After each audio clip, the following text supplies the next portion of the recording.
నమస్తే, welcome to SV news.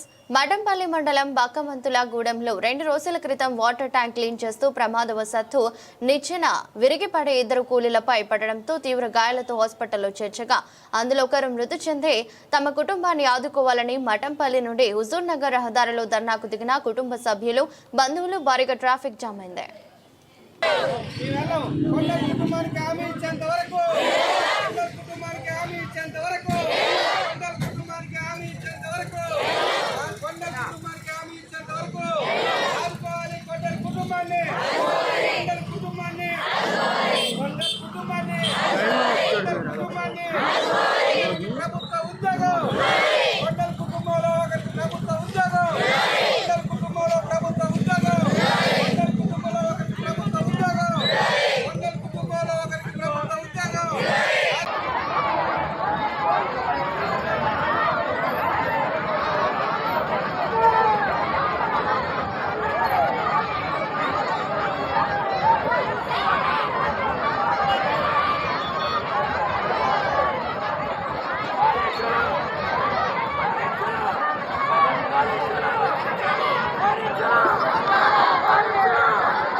పనిచేస్తుంది బక్కమంతులు కూడా 5 సంవత్సరాల నుంచి చేస్తుంది.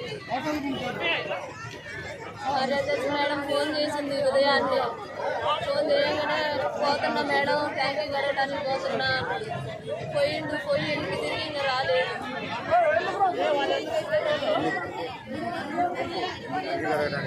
ట్యాంకీ కడగడానికి అందులో నిచ్చిన కట్టడానికి మా నాన్న రాలేదు.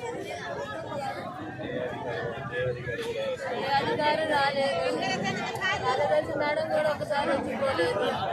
ఎవరు ఇంటికి వచ్చినట్టు పలకరించిన వాళ్ళు లేరు. మమ్మల్ని కుటుంబాన్ని ఎవరు ఆదుకోలేదు. నాన్నకి మాట్లాడటానికి న్యాయం చేయాలి.